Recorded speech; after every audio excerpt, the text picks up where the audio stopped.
Purposes did not come in early. Call to order the 893rd meeting of the Board of Directors of MSAD27. Roll call, please. Keith Jandro. Here. Isabel Lozier. Here. Abigail Pooler. Here.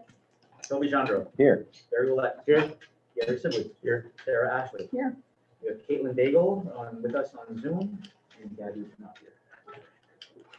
Any adjustments? I have no adjustments. We have no one signed up for public participation.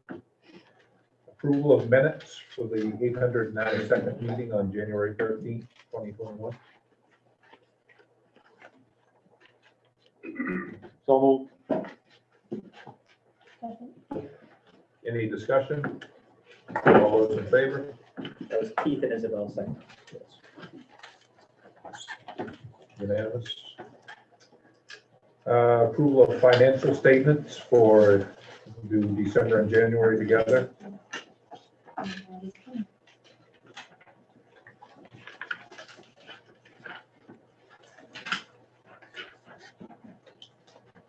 So moved.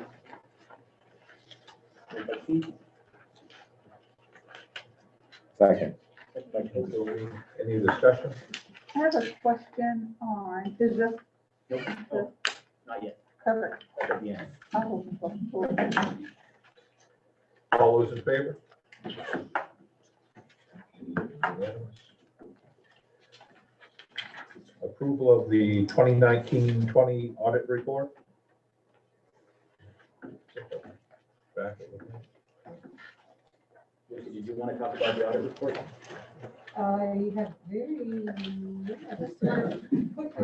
take your attention to page 9, which is a summary of the report. The number that everybody kind of looks for is the carry forward from one year to the other, and it's called unassigned, and including the lunch program, it's 852,865 for the 2019-20 fiscal year. 630 of that we applied towards this year's budget. And then page 52, second to last page. It highlights if there were any findings in this financial audit, and there were no findings, either regular or federal level findings. And the status of last year's findings, there were none last year as well. So another successful audit. So moved. I'll second. Any discussion? All those in favor? Unanimous. Barry's gone. Superintendent's report. Bit of a difficult topic to cover. I did want to acknowledge our great loss on January 28th, losing beloved staff member Eric Morgan. We have an amazing staff that really came together and supported both Eric's family, his two girls, and their mother Robin, and then our family as well. It was overwhelming to see we didn't have to make a meal for 2 weeks. It was amazing. A lot of community members reaching out, and then obviously Eric's personality was larger than life, and he impacted so many people. So we appreciate all the support. This staff really is looking to do something to memorialize Eric and his memory. And so I shared with you a list of staff ideas, and there's lots there. In speaking with Mr. Coletta and Mr. Doucette, we feel that the best way to proceed moving forward is to create some kind of scholarship fund. We feel that it's most appropriate, especially if we base it around athletics and make it such that it's some kind of athletic memorial fund. Mr. Doucette and Mr. Coletta have some ideas about how to use some proceeds from basketball games to fund that. And if we partner that with some of the other suggestions that staff members have, they can be used as feeders for the scholarship fund. If a 5K is going to be put in place, the entry fee for the 5K can be towards the scholarship fund. So we really feel that that is the best way to memorialize Eric, and to recognize either one or two outstanding seniors each year during graduation with that scholarship award. So we hope we have your blessing in that. There's also an idea here of some kind of a portrait to go up, and we feel that would probably be appropriate as well, just so that these halls can always have Eric's face somewhere in them. And you know, this is one of the places that he enjoyed being in the most, and impacted so many. So we feel that is appropriate as well. You guys have any thoughts and suggestions about that?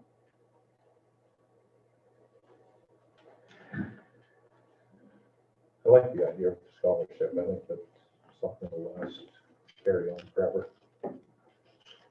And we Along with appreciate the portrait, I think that Can I just say, I've commissioned my niece already to do the portrait. That was something that I was gonna actually donate myself, so. appreciate that. You know, there were some great suggestions about naming things or whatever. Eric would not have wanted that kind of, his personality wasn't that way to want to have his name on a field or a gymnasium. It just doesn't fit his personality. But impacting the lives of kids is what he was all about, and this is very appropriate for scholarship fund. I think it's a good idea. I mean, do you need anything from us or?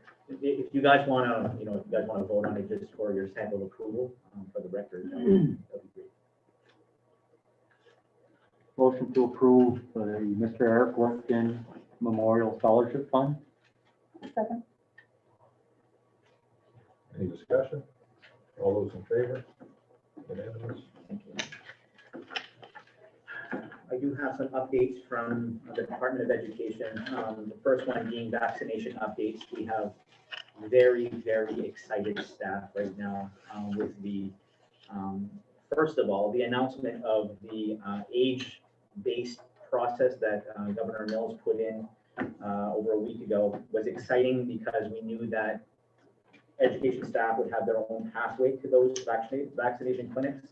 But then last week's announcement that school-based staff will be prioritized was extremely, extremely exciting. So much so, the day after the announcement, Northern Maine Medical had to call me and say, can you tell your staff to stop calling us if we don't have answers yet about how we're going to do this? We found a lot out over the weekend and today that essentially there are two pathways towards getting a vaccination.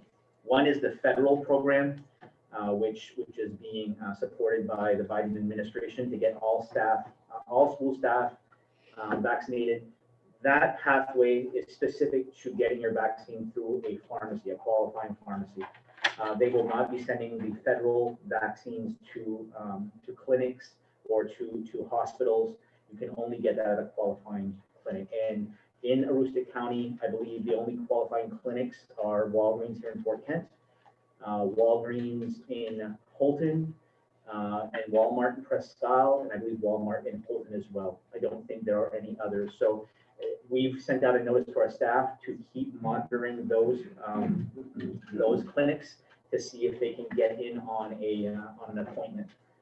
So staff have been doing that. Many have appointments for this week, and we're going to let them go to their appointments and work with them so that that can get done.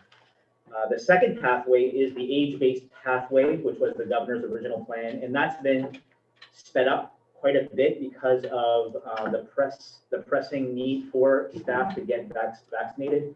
We actually have a clinic set up for our 60-plus-year-olds. There's a clinic that's going to be held on Friday, the 12th, right after school in Madawaska at the KC Hall, and Saturday, 9:00 a.m. here at Fort Kent KC Hall. Our staff can go to either one depending on what their availability is. So we've reached out to every 60 and older staff member. and ask them if they want to be on the list. Those who have said yes are on the list, which includes board members. You will be contacted when your age group comes up, if you want it at that time.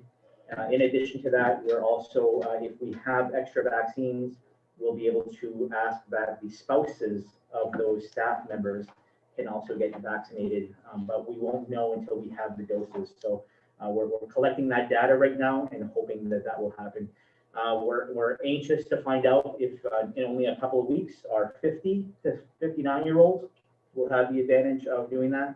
So these two pathways continue to move simultaneously. With the clinics, we're always going to try to do it on a Friday afternoon or a Saturday morning so that staff don't have to leave work for that. Also, for the second dose of a Moderna or Pfizer vaccine, we know that there is some effects that some people do get ill. So having that on a Friday or a Saturday gives them the weekend to recover. So we're very excited about the vaccine updates right now. One thing staff are asking is which vaccine they're going to be getting when they go to a clinic. We don't know. And we just advise them take whatever is there. So that's the vaccination update. Last week, we also got an update on the capacity limits are going to increase.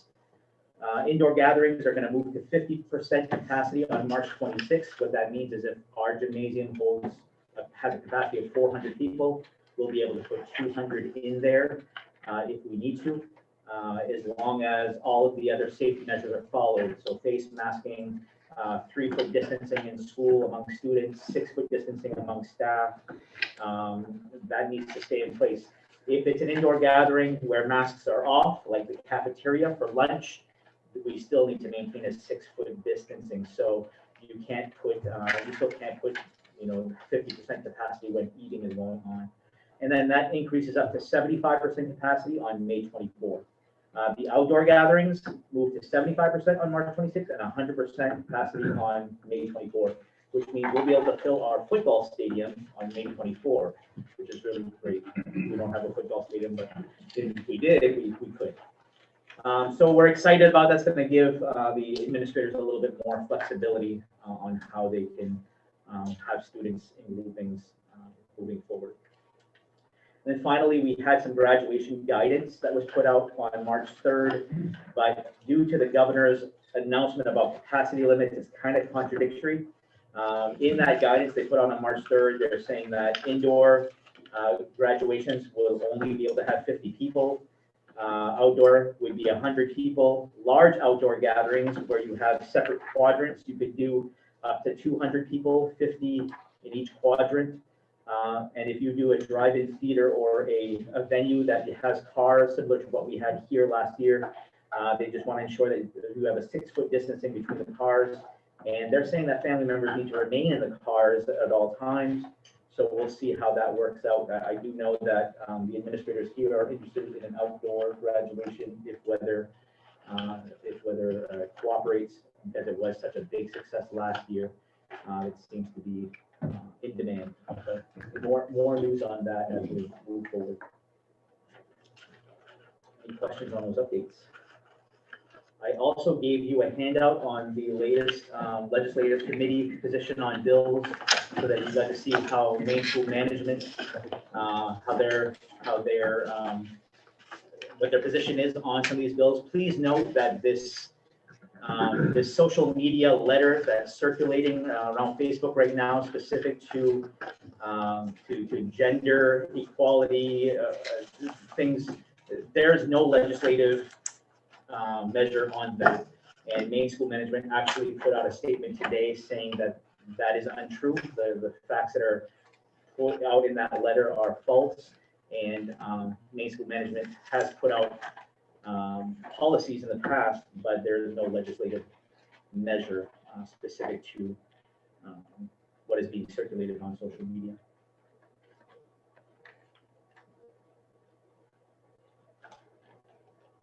Any questions on that? Are any of these ones that are that relate to us directly that you know of? There was one specific to RSU formation. extending beyond the K to 12. I don't know if it made its way here. I didn't notice it. But I know that was one that had been asked to be put in, but I don't see it unless you see it. I don't think it made it. The only one that I struck to me was 176, LD 176, and I have no idea if that was relative to us. No, that one's specific to the Dexter region, Oh, okay. because they don't have an RSC and they're working on governance. I think they're trying to look for the flexibility.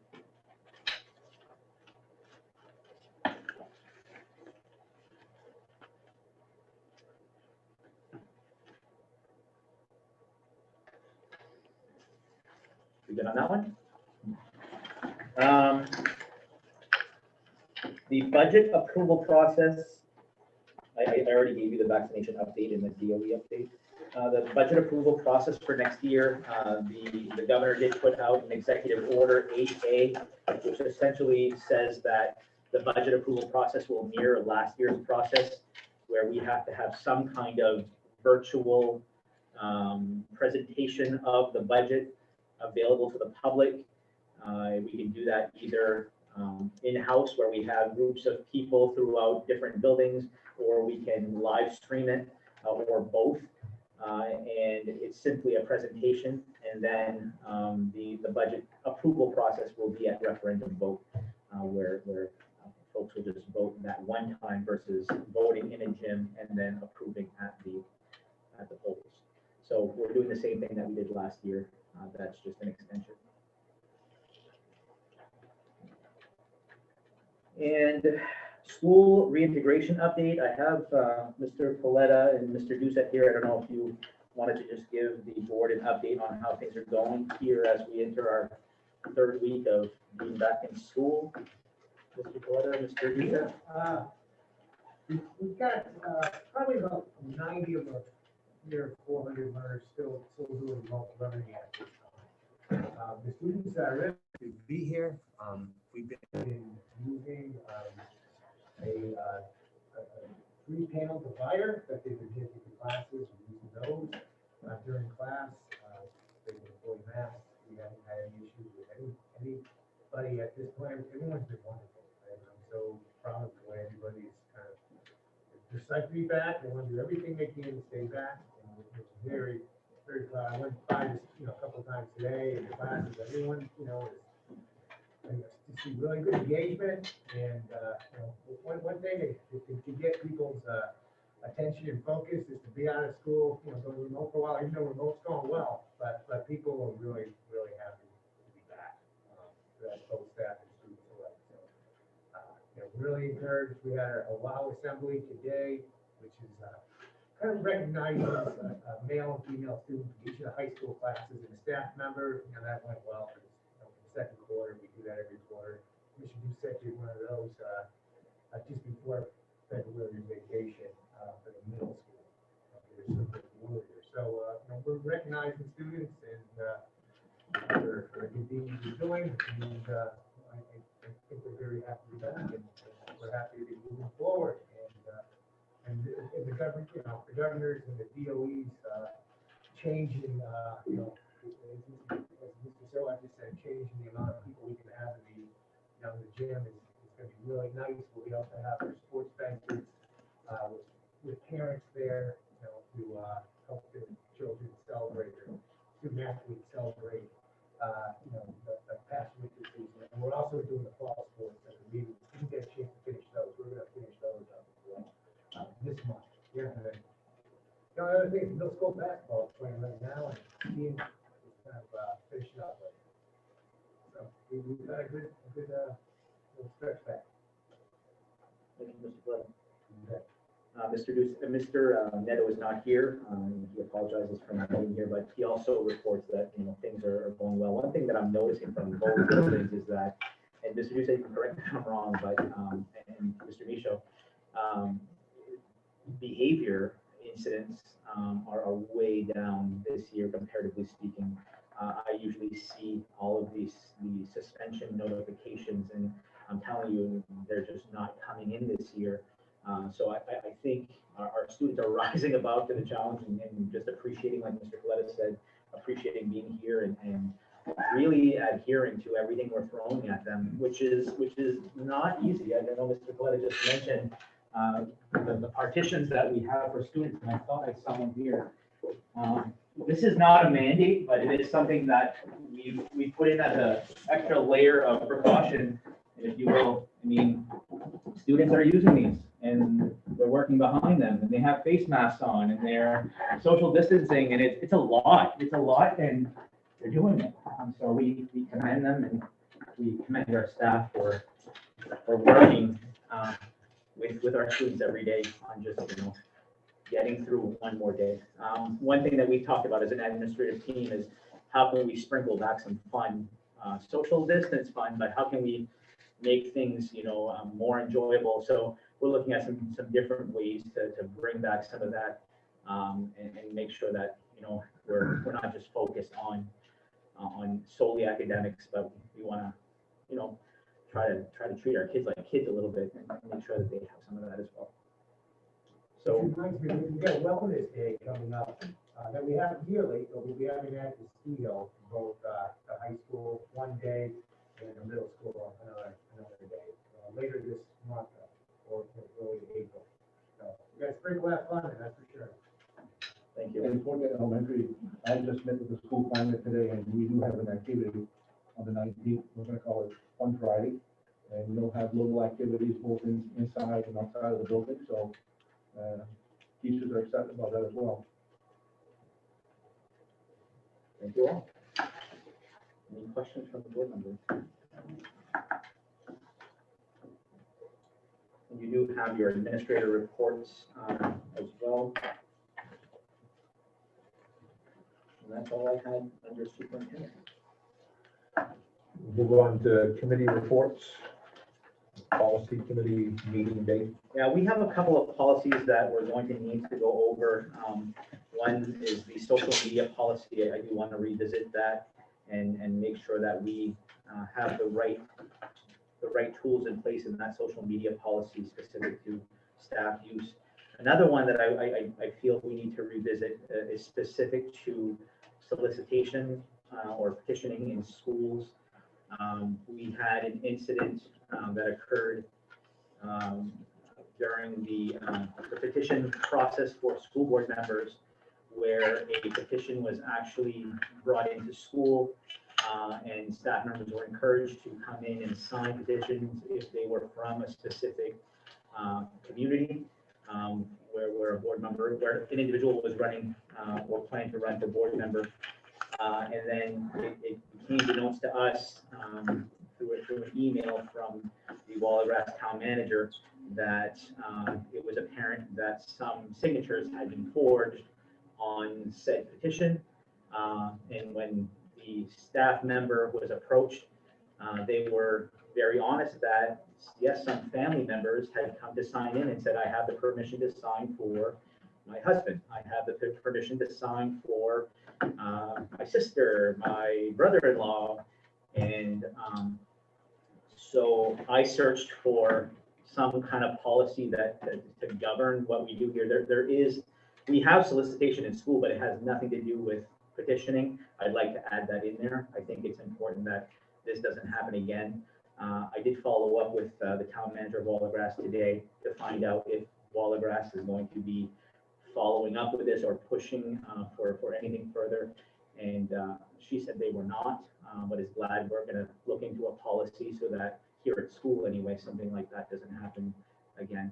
I think in retrospect, in talking with the staff member who brought in the petition, I reflected on maybe you should ask the town manager first for permission to do that, if you can do that. But definitely B, you shouldn't be using the school time to do things like that. They were under the impression that they weren't taking up school time. They just said, hey, if you have free time, come in and sign this if you live from Wallagrass. But I would like to have a policy so that there's some teeth in this, so we don't have this mistake again. Because it is a mistake, in my opinion. So policy committee is Toby Keith, and Abby and Keith. you're in policy, here, Keith. Am I really? No, no, it's Barry. It's Barry. It's Hey, Barry. I'm just trying to be quiet, that's all I'm trying to be. It's Barry. It's like a big game of. Do you want me to shoot you some dates? Is that the best way you want to do that, or you want to iron that out now? If you've got some dates you're looking at, I've got my calendar to look at everybody else. And I'd be looking at, I know that you're all working, but if we can do a late afternoon, anytime between 3 and 5, that would be great. Tuesdays and Thursdays are out for me, Okay. but other than that, yeah. I'll just throw out this Wednesday, the 10th. We do this Wednesday or next Monday or next Wednesday. So the 10th or the 15th or the 17th. If it's the 17th, we could have a St. Patrick's Day party at the same time. I think there are policies against that. That's true. I'm okay with the 10th or the 17th. Abby and Barry. No, I know that Mondays work good for me. Okay. I'm leaving tomorrow morning, coming back Thursday for fishing. Okay. So, I don't know what I can do. I can do after after 5:30 on the 10th. I can do the 15th, and I can't do the 17th. How about, 15th, so that'll unify meeting here, right? Yeah. Like, I'm not even gonna be in town. 15th a day. Oh, I'll be back in the afternoon. how about I send you guys some dates? Yeah. Yep. Yeah. Let me just shoot you some June, dates. July. Busy people. Okay, items of business, old business, Valley Unified Education Service Center. So we had our last Valley Unified meeting 2 Mondays ago. And in that meeting, we had an agenda item where essentially we're looking at each section of the current ILA to see if anyone wants to bring up any concerns or any questions regarding it. So we went through sections 1 through 10 in that meeting, and I put some yellow notes in what was discussed and what was shared for possible revision in the future. One of them that was mentioned was the fact that the ILA still makes mention to regional service center, and it was suggested by the assistant superintendent that perhaps we look to change the regional to educational, because that's what we really are throughout the document. It was suggested for item 5 term that perhaps the 25-year agreement is no longer necessary because there is no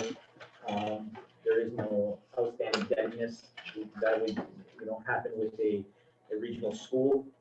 So is a 25-year agreement necessary now that we don't have that bonding for that school? For 8, it was suggested that the entire section 8 be revisited, the entirety, items A through H. For 9, A and C and D, those items, A, C, and D under 9, make mention to the regional integrated consolidated school. And since we will not have such school, is it necessary to keep that language in there? Item A is the incubator language, item C is the services, and then item D is the transportation. I see no harm in leaving it in there.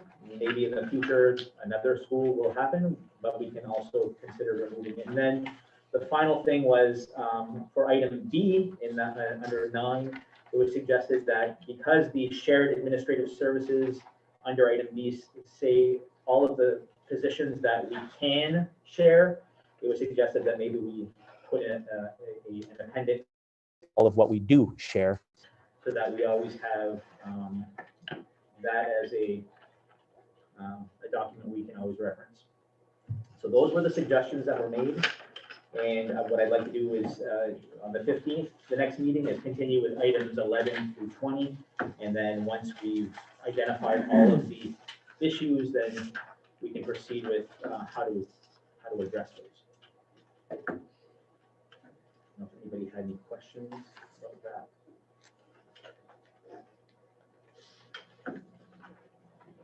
I guess I have a question about the regional school.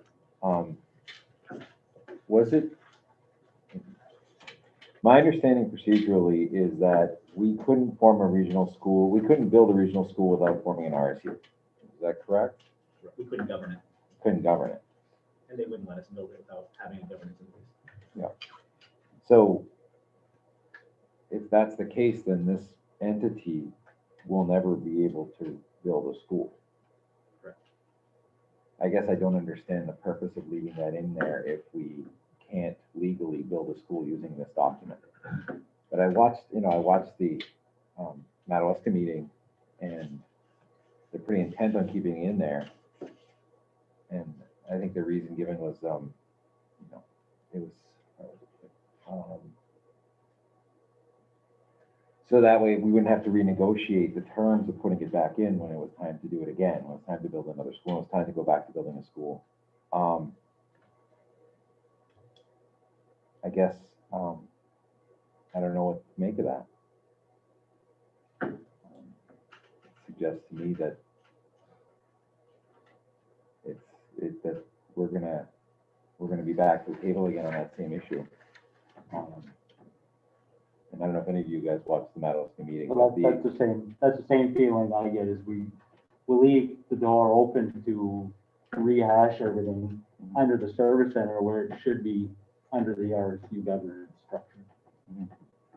So, I don't see a need for that language in here anymore. I don't know how all of you feel about it, but if a service center can't govern a consolidated school, there's no need for that language in the interlocal agreement. Sarah? That just makes sense. If it's gonna be, if it has to be a different governance, then that different governance should be negotiated. Isabel? Barry? Abby? So I guess we're all in agreement with the 27th, because it should be out of there. And it's a fair argument. I don't think it was, I didn't bring it up to the Madawaska School Committee, but it is a good one. Yeah. I mean, and Giselle, you were the one who raised the issue of not negotiating it later. I mean, what were you thinking about, like, what, I just want to better understand what you were thinking when you suggested that to the board. I don't have the language right here, but there is mention that there may be future grants. So that's what I was thinking.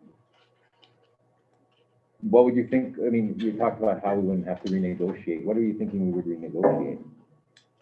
I think at the time, and I am not sure exactly how I said it, but I think I then continued with not just the governance. I was talking about the funding formula and mentioned that that was already in there. What do you mean, funding formula? The funding for the cost sharing. So I think I skipped from governance to cost sharing in my comment. Yeah, it was just, they were talking about the specifically the issue of building a regional school, and as I understood it, was just this idea that if we take it out, we'll have to renegotiate the details of a regional school if we have to put it back in later. But then you talked about governance, about the other stuff, like the share later, because there was they crossed their wires on the governance versus how much the payment is. They were thinking they were the same, even though that would be awesome. It'd be great if we only paid a third, but we don't. So I guess, I mean, if we remove it, what kind of negotiation needs to happen for us to put it back in? I don't have the documents in front of me right now. And to be honest, I didn't have it in front of me then. And I started speaking and was actually going toward the financing. Okay. And to be honest, I still feel it's not harming right now, and it's creating a lot of discussion back and forth, so it's like, it's not hurting anything, just keep moving on, keep moving forward. That was my mentality at that meeting. I think it was the Madawaska School Committee, and I don't want to never have, but from what I remember, it was their convention that this document was created with all parties in agreement, so let's not change it if we don't have to. Well, I think given the contentious nature of what we was just talking about on that we need to wipe that out there, and if we are ever going to attempt to do a school together again, that we need to renegotiate and have entirely new language, because that clearly did not work for us. Maybe there needs to be language that stipulates upon formation of an RSU, the following terms may apply.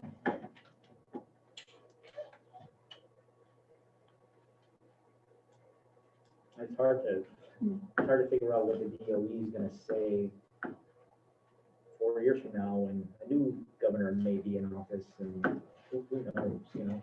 I mean, that's my fear, is that we go into a change in regime and they decide that the RSU is not necessary. And then we're in a position again where we're outgunned. What I mean, Frenchville hasn't met yet, but I would bet a coffee at Rocks that they're not gonna wanna change anything. And that's the way it's gonna be. I mean, there's other issues here. I mean, the term, 25-year term, that's a lot of time for nothing. The governing body, governance was an issue for us. Once again, we're outgunned, outvoted, but we still got the money in the ring. Yeah, I mean, those were the big issues. When it says a VU board member, it's me mostly.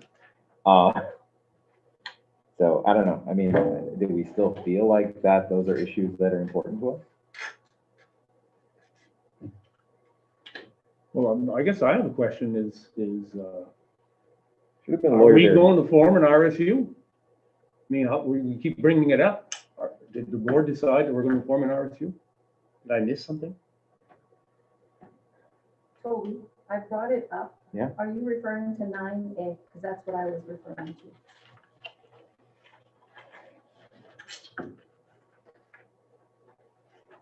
Yeah, I don't remember. I just remember they were asking about the regional school. And when I see this, it serves as an incubator for planning and startup functions, programs, and services related to the establishment of a regional integrated consolidated secondary school. I think that language is important if ever another opportunity comes up. And then I switched over to financing. Is that a rhetorical question, Barry? Well, I mean, did we decide that we were going to form an RSU? No, we didn't. Okay, well, then we'll keep bringing it up, and so people are assuming that we are. And I've never supported that.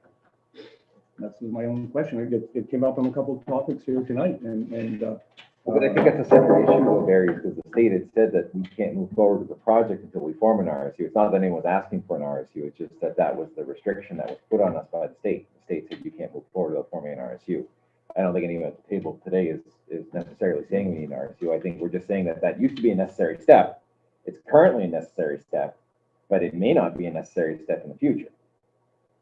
And that's the issue, is if in 3 years, or whenever Janet Mills is done, it changes again, we have a different commissioner, it could be that we don't need an RSU to form a regional school again. And then we'll be in a position like we were in October, where whatever we say doesn't really matter. I mean, that's. well, I just don't want people to assume that we've agreed on an RSU. Well, I would people talk about it more actually, because like that was what we had the negotiations on. If we had formed an RSU 3 years ago, we could have avoided a few of these issues that did come up regarding the commissioner saying, hey, you guys get governance issues you need to take care of first. So there we were backpedaling. Yeah. So if there's ever a chance at a consolidated school in the St. John Valley, we're not gonna have a choice but to do it via an RSU. Unless they change it and then they allow a service center and then we're bound by. what we If they allow. modify the statute to include service centers along with RSUs and SADs, yes. Right, but then if they did that, then we would be bound by this document. And I think that's what Toby is saying, is we don't want to be bound by this document when it comes to 9. Not when the Valley Unified Board isn't set up proportionate Right. to the amount of citizens we represent. And for the two of you that are new, okay, by statute, an RSU has to have proportional share. This doesn't have a proportional share. An SAD has to have a proportional share. You guys all remember the nightmare of reproportionate, you and Barry. So that's the difference here, is that statutorily, if you were to build a school right now, you need to have a government structure that involves a proportional vote. This doesn't have a proportional vote. So originally, my understanding was there was talk of allowing a school to be built under this structure, but subsequently it was decided that we needed an RSU from on high. So. Gary, you're quiet. Chuck? I'm in complete agreement with your thoughts on it. Just like you say, when the administration changes, and we don't want to get caught into a situation where they say, you can use the service center. Like we were somewhat under the impression with LePage that was going to work, then all of a sudden it didn't work. Just protection for us. I don't know, if regional schools are gonna come back in our lap in the near future either. So, well, I do. Well, I mean, the board is talking about restructuring how this thing works. I mean, on high, the school construction committee and the State Board of Education are both having discussions, because I think we are the third failed attempt, maybe fourth. Well, third, if you go back to the Rockland, original yeah. Rockland, Yeah, so third failed attempt. So I think there was some cognizance that this form isn't working. So I think they're gonna go back to the table and restructure, so anything's possible. I don't think a whole lot of the money went into the pot. So what do we do about it if, I mean, we know what we wanna change. We know that Madawaska's already made the decision that they're not gonna accept any of the changes. What's that mean for us?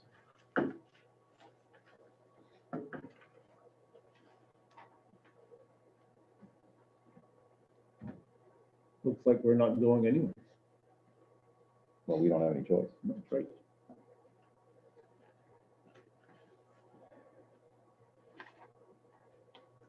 Does it take 7/9 vote to amend the ILA? Yes.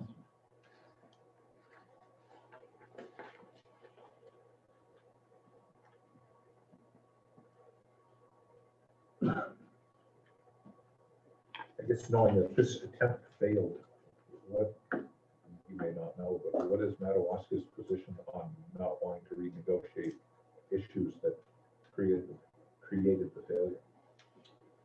I believe, and again, I don't want to speak for the Madawaska School Committee, but I believe the conversations that we had last Monday were that there is no regional schools, so now we just have an ILA that governs shared services. And they went into an agreement with you of an equal distribution of votes on those shared services and a proportionate share in costs.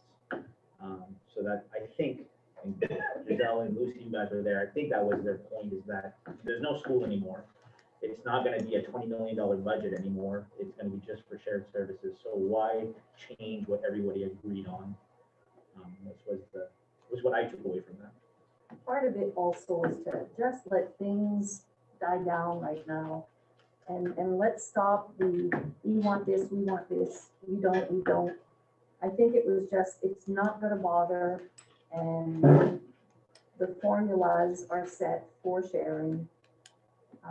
I think, and again, I don't want to speak for them either, but I got the feeling that let's continue with the shared services, let's focus on what we can continue with. And I think those are two different things, right? The governance body and how, those things. But if there's no school, then there's no need to have language about a school. It seems extra.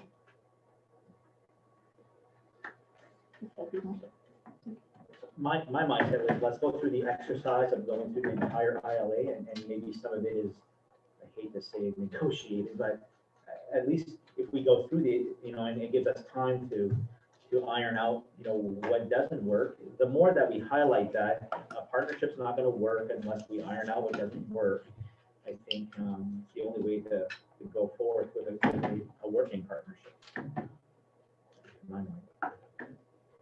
And you hug it out. Anyone have any additional comments? Well, I guess my comments are, shared services need to be agreed upon by Frenchville, Madawaska, and Fort Kent. And if one doesn't want to share, then they have the right not to. And so it's going to be basically up to who wants to share what with who, individually. Is that accurate? Like, is it Valley Unified that decides what we share, or is it us that decides what we share? Valley Unified agrees to what you share based on what you guys take to the table. That's not going to work.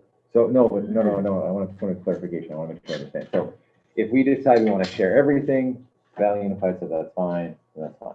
Right. If we say we want to share everything except for the time clock, then the time clock's out.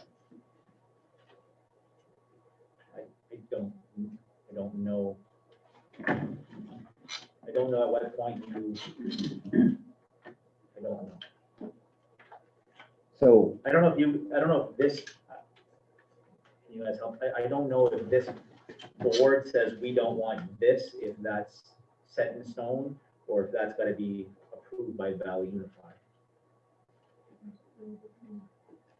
Because it's currently shared, I think the three should probably decide on what is going to be shared or not. I think every board has the right to go and make their suggestions and their requests and discuss it. But I think as a board, Right, but the point, we don't get to if we choose. don't want something, does that automatically mean we don't have to have it? Or does that go to the Valley Unified Board and we get outvoted 6-3? it's a good question. Which is the issue with the governance, once again, moving forward. I think that this all goes back to whenever we had the same attorney for all three parties drafting this ILA for us. We never took this all into consideration. And there's a lot of gray area, and I think that's where we asked at the last Valley Unified meeting that we kind of clarify what exactly are we sharing right now? Because that kind of seems like it might be a little bit fluid at the moment. And if we can kind of nail it down a little bit, then each board understands what they're sharing, what they're not, who's working under the service center, who's not, so. Didn't we used to share a music teacher and we don't do that anymore? Yeah. I don't remember voting on that in Valley Unified. It might have been before. No, this was after Valley Unified was It formed. was not a Valley Unified sharing, it was just between two schools. And the food service person?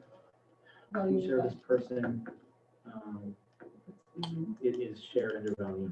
But Madawaska doesn't share that, does Yeah. she? They do? Okay.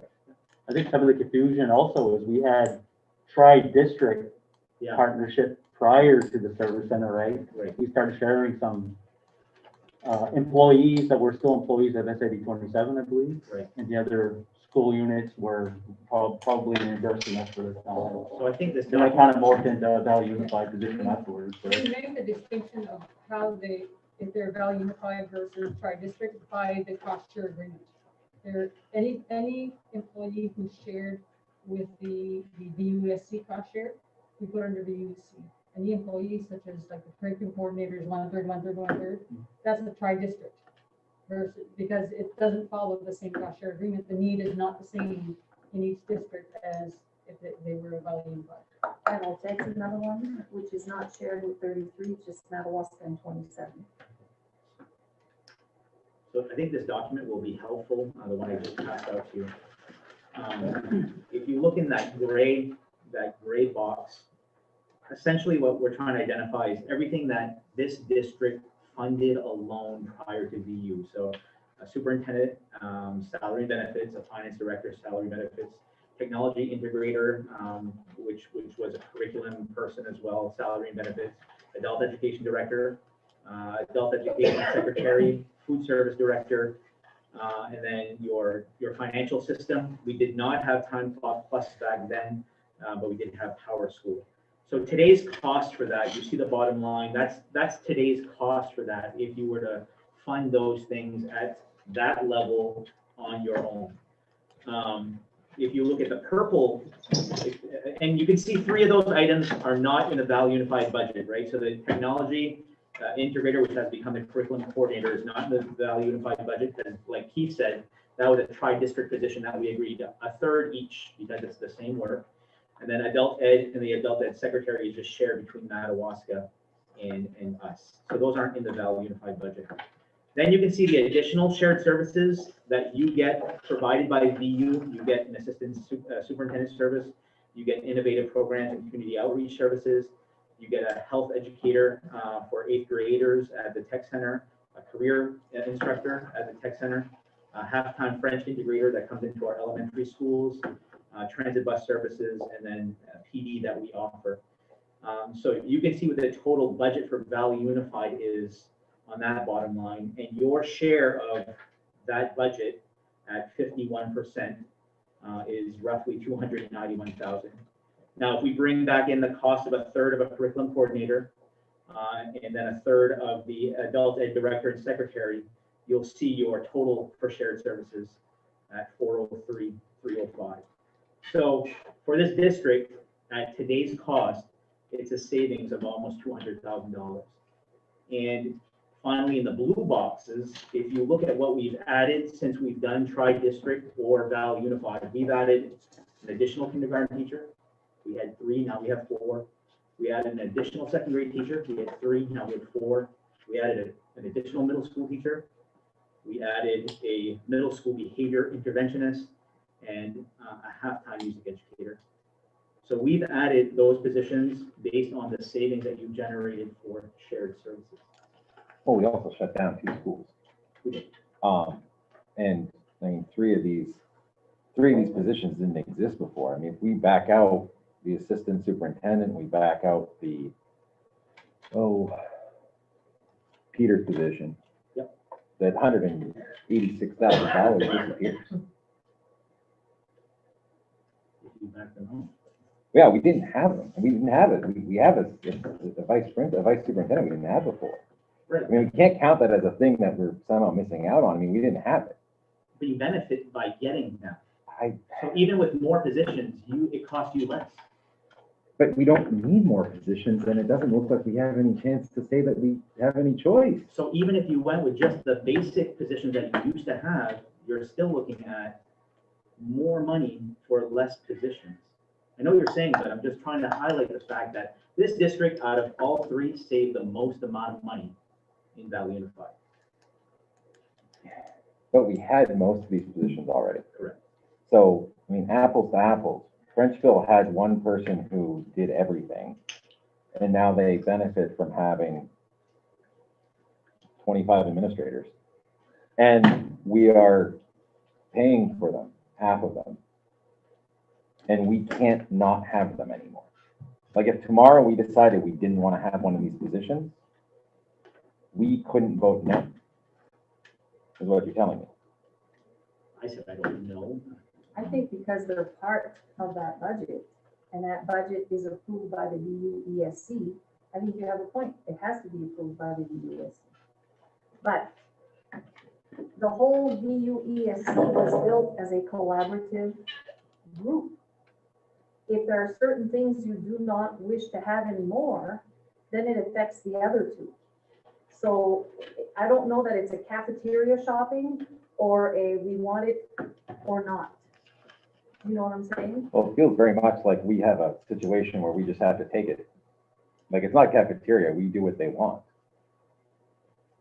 I mean, that's what this arrangement is. if I had to sum it up. I mean, if we go back, I mean, I asked Ben for some old, you were present at the consolidation meetings, right, Giselle?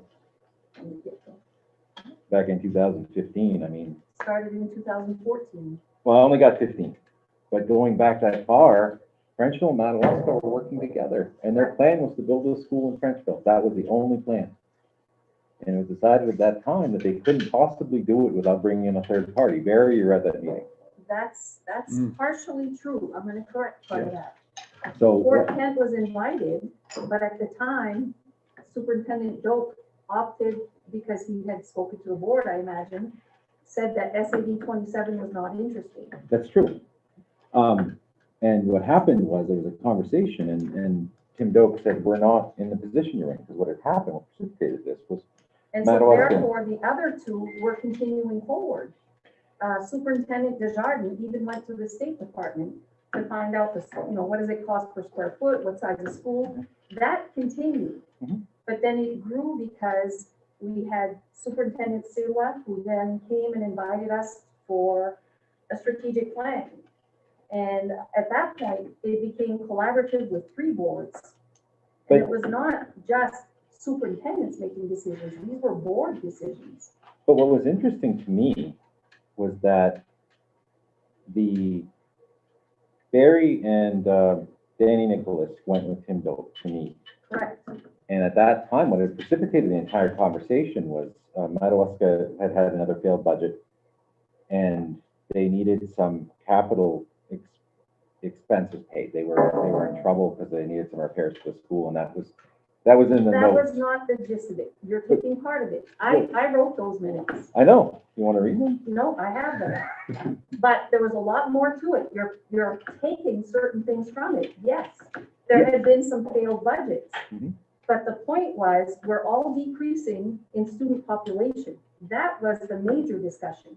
And that we were in need of looking at the future Mhm. so we could offer more programming to students. And it was mentioned that we were probably the beginning of what would happen in other districts, failed budgets. And was that something that came true? Yes. It was. So what I was saying was when Tim and Barry and Danny were invited, the conversation was around the fact that our school is in pretty good shape, which was confirmed, I think, when the engineers came and checked things out. The decision was made that, well, SAD27 decided they weren't ready to give up their school, and they said that. They said, we are in no position, we're not going to give up our school. We don't feel like we should close our high school. Barry, you were there for that meeting. You might not remember, but you were there. So subsequently, Fern Desjardins invited Madawaska to participate in a consolidation committee meeting. And that took place in April 2015. And at that time, some of it's going to sound familiar. They said they were untouchables, that the elementary school in Madawaska and Frenchville would be untouchable, which is something we've heard throughout this process. That carried over from there. It was also suggested that the DOE would need to create special legislation to allow the construction, this project to go forward. There was some money thrown around. Scott Brown was involved in that conversation at that time. He was still with the DOE, and his issue was that the numbers were low and they would need to bring in another party, because Madawaska and Frenchville's numbers alone would not be enough to necessitate the building of a new school. Again, the gist of it was, it would be best if the entire valley were to collaborate and do this. Well, it says here, Scott Brown asked for the numbers. We were low in numbers. If FK would be interested, it might have been better. And then there was a talk about like how to do it. Can we modify Wisdom High School? And then it was like St. John Valley Technical Center was the first choice. So it was more palatable to all. And it's a neutral place and a better choice. And then there was consensus.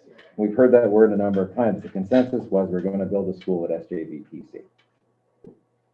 And they were voted, and it was consensus was found. then there was something about maybe we should get all three communities involved, and the question was, do we have all three communities? And the answer was not necessarily. They said Fort Ken is very interested in that type of thing, not necessarily the building idea. And then Fern suggested that we pass laws and change and make changes so that way we can make this happen.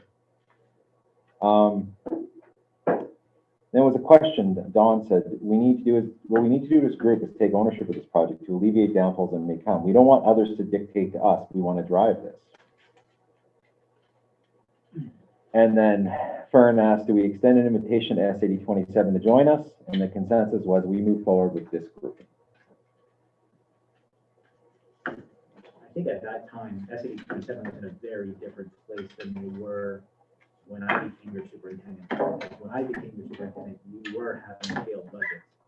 In fact, I believe I came in on the third or fourth in a row. So there was a different SAD27 in 2015, 2014, and just a few years later. But I think we still are in a position where we're looking at ourselves, and our two neighbors had found themselves in a position where they were stuck. I don't think so. I disagree. Well, in the Bangor Daily News article, you said you guys were stuck. You were quoted by Julia Bailey saying you were stuck, that you were either going to have to consolidate or the voters are going to have to buck up, and it's quoted right in the BDN. Consolidation at the time was for the two. But yeah, it was for the two, but it was clear that there were issues. So I guess what I'm saying is, we are the odd man out at Valley Unified. Toby, I have 3 other pages, with respect, I have 3 other pages of this timeline that indicates all the other meetings, once we did the strategic plan. Yeah. That indicates which boards we went to. When I say we, I mean the 3 superintendents at that point. Which boards signed on to each project, each grant, the ILA, everything. So we're not mentioning when the doors opened and SAD27 and 33 and Madawaska opted to collaborate, and that's a big term. There was full-hearted collaboration by 3 superintendents. I was there. I remember collaborating. And so we can't forget that at each step, every board had an opportunity to approve or not whether we were going to continue collaborating, whether we were going to have an ILA, whether or not we were going to work together towards another grant for a pilot school. All of that was done with collaboration. So to highlight the very beginning where Madawaska and 33 were working together, that was because 27 opted at that point. No, we're not interested. But I would say this though, just as because we're not having a local school, we shouldn't vote it out. We should keep it in the agreement. Your group voted us out. The consensus was to exclude us. Just as we want to exclude the local school, you excluded us. And I ask you, I mean, I don't think so. Keith, if you would have known about those meetings and what I just read, would that have changed your decision going into Valley Unified?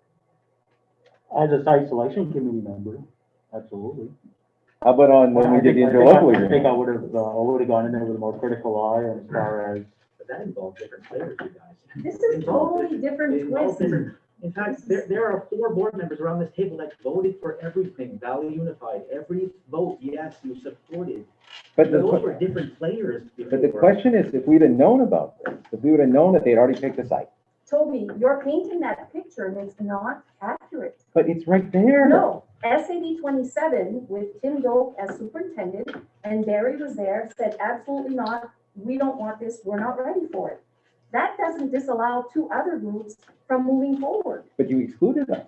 You said by consensus, we're not involving them. We're gonna need them, but we're not involving them. No. That's a twist I think on it's time words. we probably move forward on this. A couple things we do need answers to would be So- each district, Your and ILA, what they get to choose. your ILA has an item number 14, minimum member obligation, and the language says, except as otherwise expressly provided in this agreement, each member hereby agrees to purchase all of the functions, programs, and services made available to it by the Regional Service Center. So we don't have any choice. But isn't there also language in there that says you can choose? How does that? Is that speaking Yeah, it all Valley depends. Unified or is? It's what Valley Unified chooses for the services. Well, I can tell you that if Valley Unified is gonna drive something down SAD27's throat, it's not gonna stay there long. I mean, it's just not gonna stay there. First of all, we're at the point now where basically, we found that we were maybe naive and we made some bad decisions, but we're no longer a yes vote. We are gonna make decisions based on SAD27, not Valley Unified. That's just more. That's Just why I'm on further supports how much we need to still straighten out the governance. That's correct. None of it matters, guys. We don't have any say. Well, the only You're thing talking is, like for I said, they nothing. can't drive it down our throat. 'cause it's No, not you're gonna stay wasting there your long. breath, Barry. You can't say anything. Go to a meeting and vote, put a motion out there. The answer is gonna be simple. Why would they give up our money? We're dumb money. We just give them money, we keep our mouth shut. We don't have a vote. Telling you, Valley Unified is not gonna drive the stuff down our throat. Watch them. Oh. Let's move on to shared services. So my recommendation to you, because you're saving money, because you're getting benefited services, because you have an additional kindergarten teacher, second grade, and yes, we closed down elementary schools, but we also have more now. We are a fully functioning Valley Unified Administrative team. And I know for some of you, you may not understand or value one position or another, but we are a fully functioning team that really serves you well. We are looking at possible phasing out to attrition. We have one administrator right now, examining, maybe a reduced role. That's all, it's not either here nor there. Every time we do that, or we eliminate one of these through retirement, it's going to be additional savings. We always had that as part of our plan, never to kick anyone out, but always to become more efficient. So my recommendation to you is to continue with your shared services because they're working for you. And I know it's frustrating based on what happened the past year where you didn't have one person specifically, the superintendent, advocating for your special interest. But now that this regional school business is done, we don't have to worry about any of that anymore. We just need to move forward and build and improve. That's just my position on that. Except for the ILA. Except for the LA.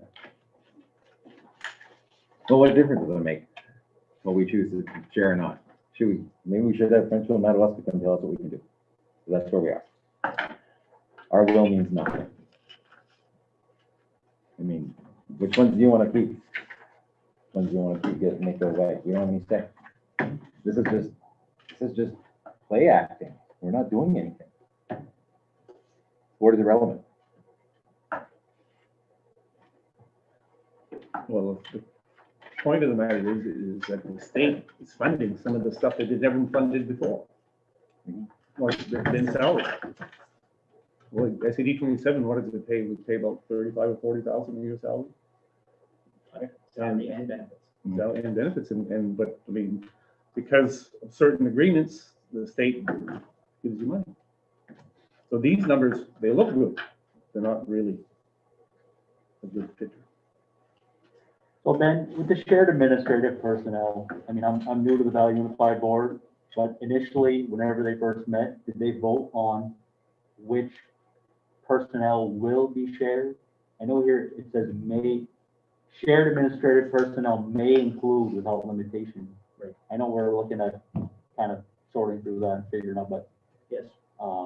it seems like there's a lot of leeway there. And I think we leave it up to your discretion is what it boils down to.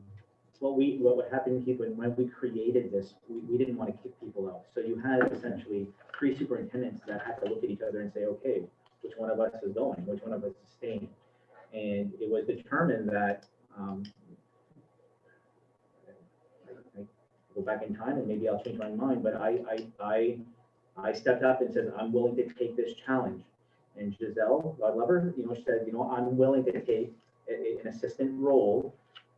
But we had gone into this knowing that we're not just going to kick people out on the street because they had, given years of service. So that's when the whole conversation about, absorbing through attrition came about. And we have, in our grant application for our school, we have pages of staff members and the years of their projected retirement where we generated savings in 2020, 2021, 2022.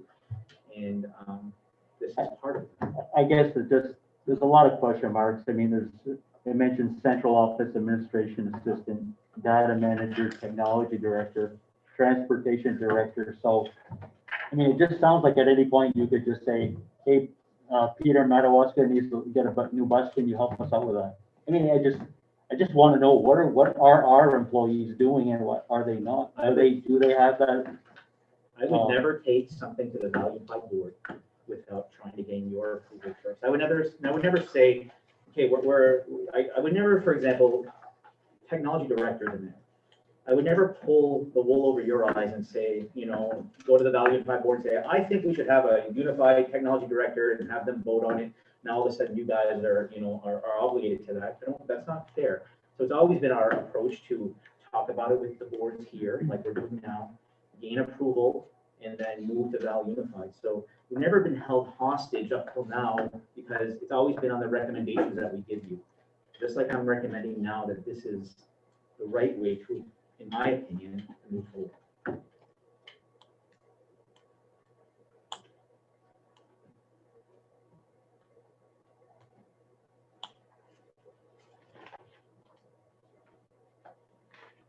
I know it looks like we have a lot of administrators in that Valley Unified one, but we're 3 districts. So we're the size of a Presque Isle who has those administrative services. I know, for you all, you don't need all of those. But because you have all of those, you have more and you've generated some savings. And there will be additional savings to come. Lucy presented the Valley Unified budget, and it looks like there will be a stagnant or even a reduced budget if things go well. And we're still on the fence with some administrative positions, as I mentioned a while ago. So the goal here was always to create efficiencies and give advantages and opportunities to those districts that didn't have them as much. I'm not going to lie to you, SAD 33 has benefited from all of these services that they never had before, but they haven't benefited financially the way that you have.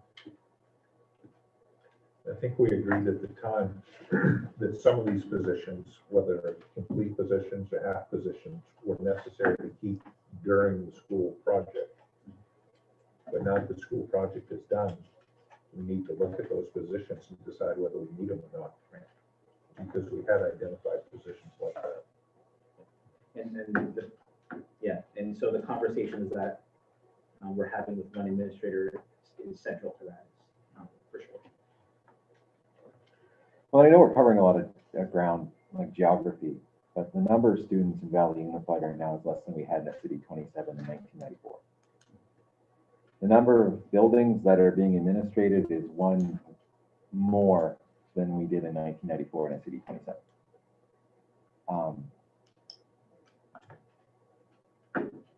We had one superintendent.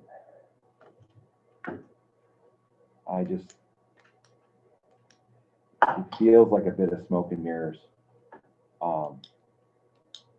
And not that it matters, because we could opt to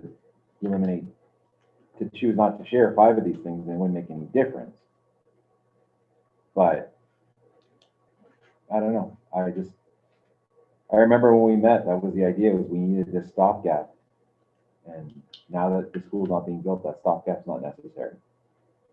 And I don't know. I don't know what rubs me more the wrong way, the fact that it doesn't matter what I say, or the fact that I disagree. I don't know. Sarah, you're quiet. Yeah. I don't have haven't been around before Valley Unified, so it's hard for me to grasp a before and after comparison. I think we do a lot of things well. I think there's areas that we need to do better. So how many board members have worked under other superintendents before? let's put it out there. How are things since I become your superintendent? And if they're worse, tell me, and we'll deal with that. But I have always been under the impression that I have served you well, even in the past 2 years as a shared superintendent, I have served you well, in as compared to, and that's not despite any previous superintendents, that's not my intent, but my fit for this district seems to have been quite a good fit. Am I wrong in that assumption? I can't argue that point, Ben. I just think there's a lot of things have changed as a district. Obviously, we're down to 2 buildings. You know, we were arguing the point to ask for outlying schools to be closed. That was our contentious point of issue back then, and passing budgets. Now we've got so many moving parts to this with Valley Unified and this interlocal agreement, and now in the school behind us, I don't think it's fair. I wouldn't ask anybody to compare superintendents. Well, I guess you're the only superintendent that I've been working with that I had to share.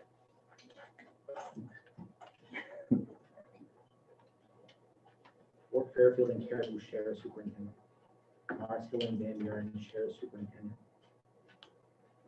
You have now in Aroostook County, you have 1, 2, 3, 4, 5 superintendents that are principal superintendents. These are changing times. Less kids. We've got to change our thinking.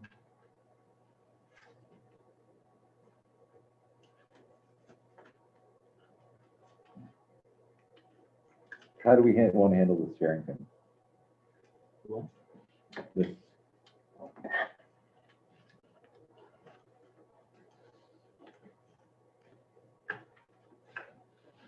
Well, I think present time, I mean, we want to continue with it, but we also need to get the government straightened out. We need to be able to have a say, representative of our population. I mean, there's no doubt it's cost savings. You don't want to give up. I don't necessarily think it's that. We've expanded our administrative class by leaps and bounds compared to what we had before. We went from having a superintendent to having basically 3 superintendents. You know, it costs, it saves money like going to, you know, like, I can't even think of a good analogy, but I'm not entirely sure. But I don't think we're being critical enough by just saying, yeah, let's just go ahead and do everything again. I think we have it, this is where I'm torn. On one hand, I think we have a duty to our electorate to be critical of what we're agreeing to pay for and what we're agreeing to share, right? But on the other hand, it doesn't really matter what we decide, because we don't get to choose. But would the other 2 districts to pick and choose? Maybe they'd want to do an a la carte type thing too. Maybe Is there anything in this first box right here that we would not have if we were standalone? If it was just SAU-27, we weren't sharing any services, would we have all of these in the gray box? We have a superintendent, we have Lucy, technology, adult ed, food service. Was our food service before integrated with a head cook position though? Wasn't Charlie both? Yeah. So do we now have a head cook and a food service person? Our food service person is not a cook. So we now have Charlie, we have Charlie's old position of head cook and a food service person. We're one less in that kitchen. We're one less in that kitchen. Okay.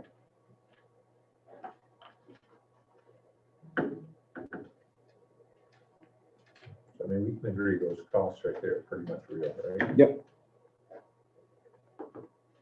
And then you're saying what we're paying right now is 403 to Valley Unified. Valley Unified, you're paying $291, but then you add in the 2 positions that are, or the 3 positions that are are not eval unified. 1/3 of the curriculum coordinator, then the adult ed director and secretary. That brings you to 403. I mean, clearly there is savings. We just need to be able to have a say in Valley Unified and not be outvoted 6-3 all the time. I mean, I think those are That's the two separate issue, issues. is the governance. Well, for me is that we're not, like, if tomorrow it's decided that, you know, I mean, we don't know. We don't know what's gonna come. And that's, I just don't like the fact that this board has no control over who it employs in this, on these pages. Like, we don't have any say anymore. I mean, are you okay with that? No, clearly not. That's why I'm saying governance is the issue. Well, we can't change governance here. This is our reality now, forever, 25 years. So, I mean, yeah, I mean, if you're okay with that, I mean, put it to motion. I'm gonna abstain because I'm not gonna vote for something that doesn't matter. We don't have any say. We can pretend, raise a hand, but it's a joke. No, I know we don't, and that is the issue. I can guarantee you that if there was something in the shared service I would not support or would not think is needed anymore, I would not recommend it to you. And I can tell you, Mr. Silly is right. Now that the school is not in our future, we're gonna have to look hard at these shared services, at what's needed and what's not. Not having a school has taken quite a bit off of my plate. So I'm a big eater, as you can see, so I'm ready to put them on, and that's okay.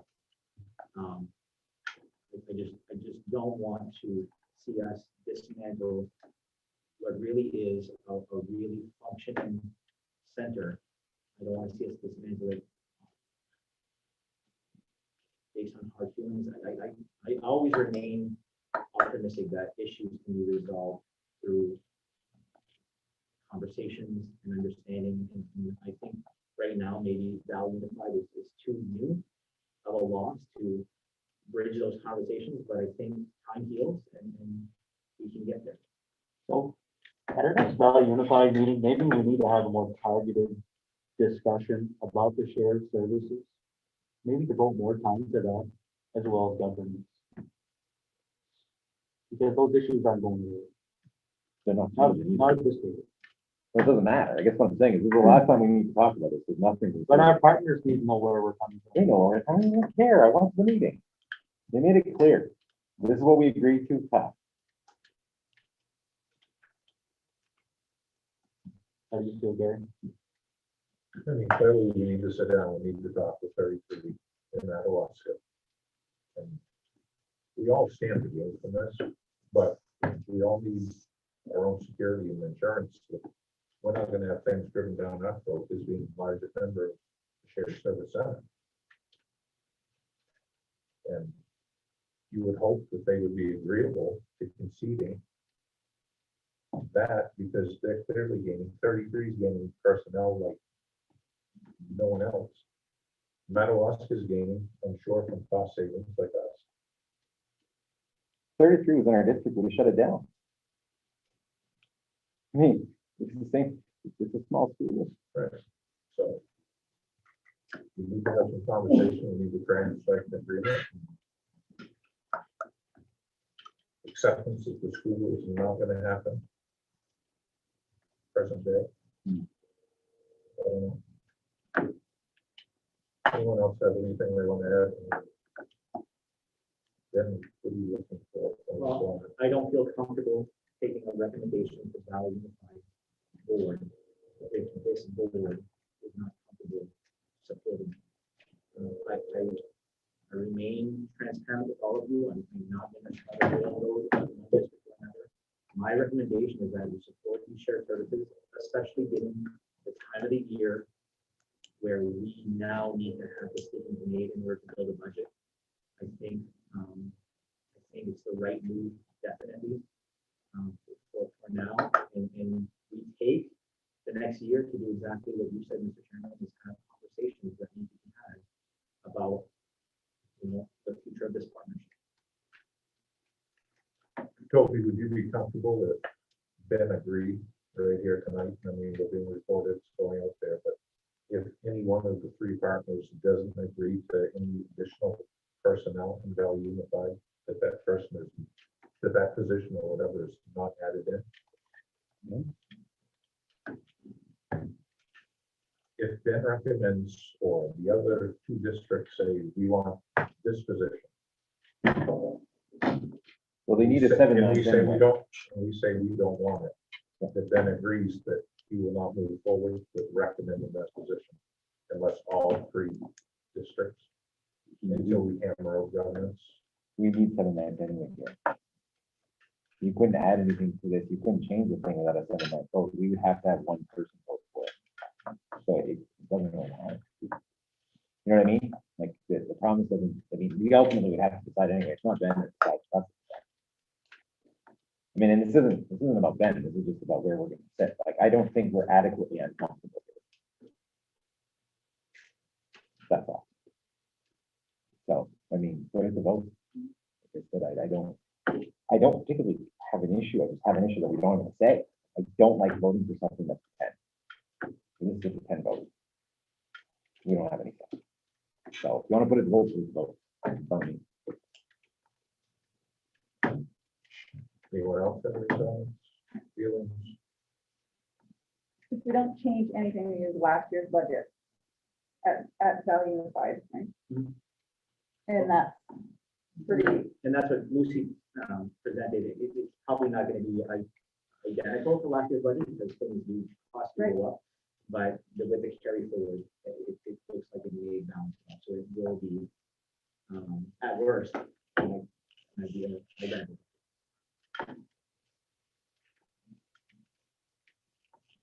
Right, Lucy? Yes.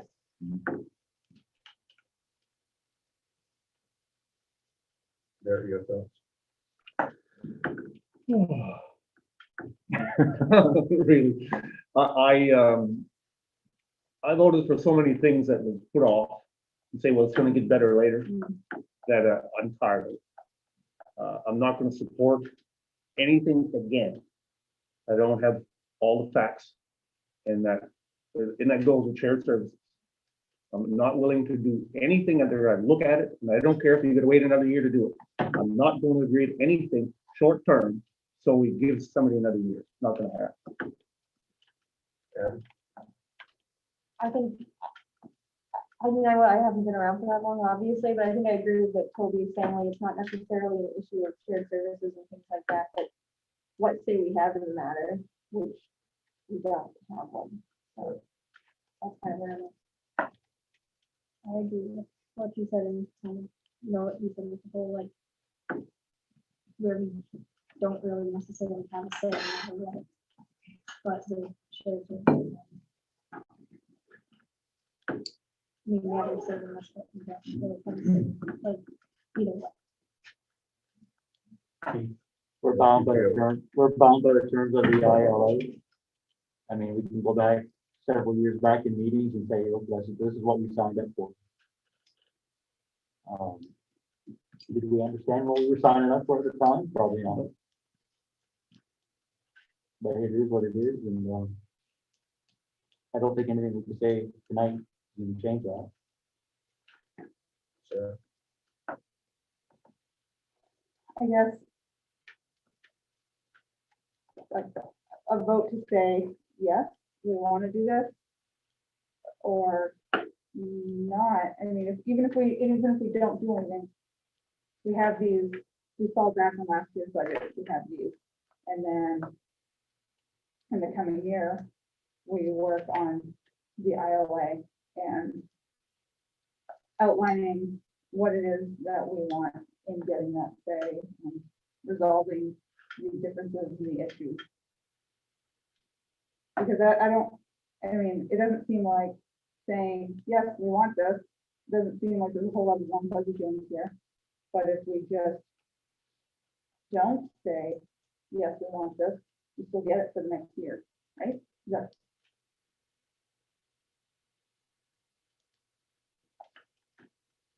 so I guess as a board, then our position is gonna be that until we have definitive language and issues resolved, we're not gonna take a position or make a motion on this.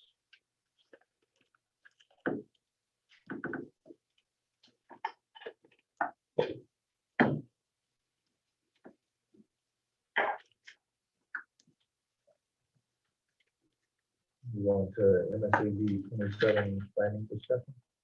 I just wanted to make you aware of the planning that's going on specific to intervention. We have a document in front of you called Camp Kindergarten that we're going to be looking to implement this summer prior to the school year. So essentially, we're bringing in our pre-K kids that are in most need of preparation for kindergarten and having a 3-week intervention program for them. Mr. Neto is currently looking into staffing who are interested in this. The more staff that we can get, the more programming we can offer. We're also looking in both buildings at vacation schools, April break, summer break, and potentially even a harvest break of intervention periods, just so we can try to recapture the learning. But Camp Kindergarten is one of our few ideas that we hope is going to be a hit, and if it is, possibly something we can act on in the future. We're also looking at remote learning, remote teaching and remote learning for the future. All indications point to school staff being vaccinated before the fall. However, our students will most likely not be vaccinated. So a lot of our safety measures will probably still be in place next school year, which means that we'll probably still have students that opt for remote learning. At the elementary level, we really we're proud of what we did this year to dedicate 2 teachers for remote learning. That model really worked well, and we'd probably be looking to do that again next year if the numbers warrant it. But at the high school level, we're trying to find solutions of how we can make that more sustainable, because what we're doing right now, especially for our staff, it works well for students to follow a schedule. It's hard for staff to balance asynchronous learning. It's hard for them to balance live kids and remote kids at the same time. It's just really hard. So some ideas that we're throwing together. Option 1 obviously is a pie in the sky idea of dedicating teachers even at the high school level, but between you, me, and these 4 walls, there's no way we're going to get that many certified teachers at the high school level to come in. So I don't know that option 1 is even an option. Option 2 seems like a very promising idea where essentially we're looking to work with our current teachers and possibly free them up for a remote period. So your freshman English teacher would have 5 periods a day or 6 periods a day, and one of those periods would be just remote learners. And try to do that with with math, with science, maybe in partnering with our Valley Unified Schools. We can look at have a solution to that. Option 3 is to partner with an online learning company. There are some online platforms that offer remote options. Edgenuity and Mentum, essentially your students are logging into a program and they're receiving instruction and learning from the program. We're not really super jazzed about going this direction just because our kids are being taught by our teachers. But perhaps in now rethinking about this option 3, if we can have our teachers create online asynchronous learning courses similar to what some of us have taken as college courses before, where you go in and module 1 is laid out for you, module 2, module 3, and then the teachers have some office hours so you can reach out to them. It might have some potential. And then option 4 is maybe we call remote learning expanded alternative learning. And essentially we're expanding Cops Academy to include a remote academy under that umbrella. We're just tossing out ideas right now and looking at different things. Like I said, option 2 probably has the most promise if we can work out the scheduling kinks. That way it's our teachers teaching our kids and freeing them up on remote blocks. And maybe even an option 3 tied into that, where some courses are outlined as asynchronous learning courses. So we're just we're thinking about this. We plan on soon after April break, putting out a lot of surveys to figure out which students will be remote, which students will not be. We're probably more likely to look at a more long-term commitment for remote learning, because one of the biggest concerns that we've had from our teachers is the in and out remote learning. A month here, a month there has been really, really challenging.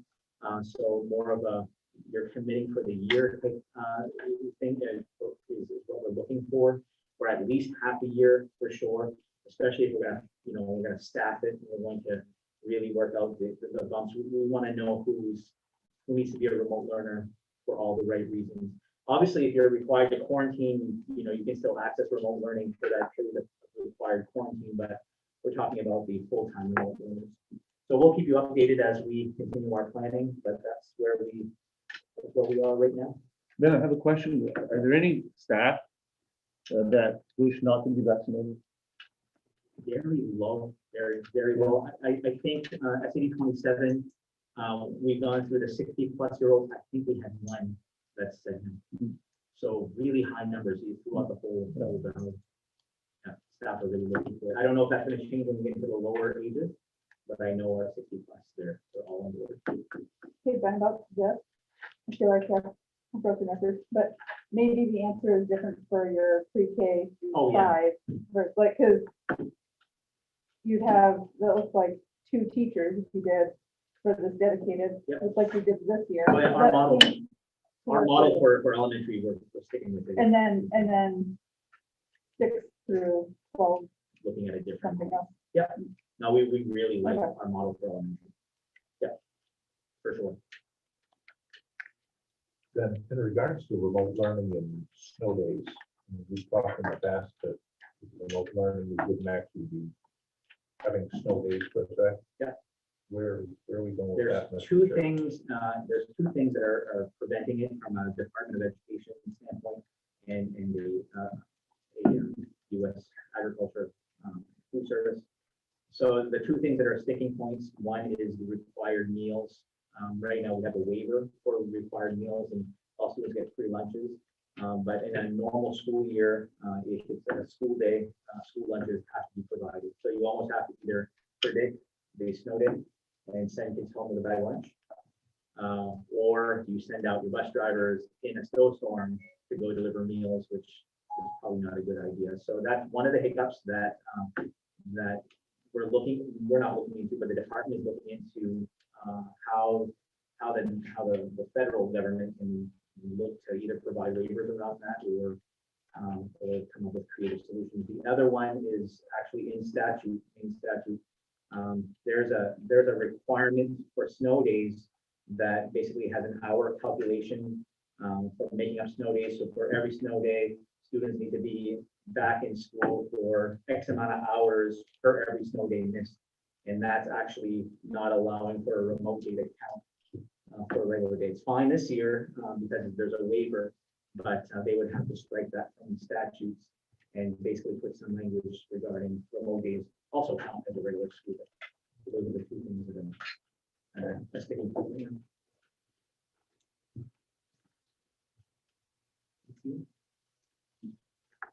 ESSER2 funding? I just wanted to let you know that we're going through looking at our ESSER2 funding suggestions from staff. Depending on what we do with the future remote learning, we may be talking to you all about, okay, we'd like to fund a teacher or two with ESSER2 funds. We'd like to fund our additional school nurse another year. If we're not going to move to the regular budget, fund it with ESSER2 funds. So we're examining that right now. We've done a lot with technology. In fact, on your way out, if you peek in some of these classrooms, you'll see the new clear touch display boards in the classrooms that are amazing. Staff have new technology devices. So we've done really well with the needs to support remote learning and in-classroom learning. But the longevity of this funding definitely is to look to secure staffing that we need. Our temporary support personnel has been a godsend, and we probably look at keeping those folks on board. especially if we still have required quarantine for students next year. But also in addition to that is, we sit in a really good place with our sizes where, some school districts right now in the state are looking to lease buildings because they can't get their kids all in school. We don't have that problem. We can get them all in with the minimum requirements. The only hiccup is if we have to move to that hybrid model, we can't anymore, so it would be shifts.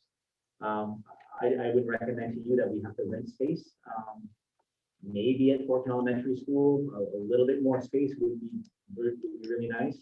But we're sitting good with that. So it's going to be mostly staffing and then looking at what our additional needs are. I want to remind you, these ESSER 2 funds do last for longer than a year, so it's upwards of 2 to 3 years that we have the funding. The only catch is that in order to access those funds, we have to put out the application in advance. So you almost have to predict the future so that you can access the funds, but we can go back in and revise it afterwards. So it's not really a big deal. How much is available? We have we have a little more than 800,000 in that fund, and then with the package that's about to pass Congress right now, the 1.9 trillion, that's going to give school districts access to $130 billion, and I think 30 of that is accessible this year, and then the other 100 is next year. So we're gonna see some more of this. I love the Democrats. Listen, you lost it.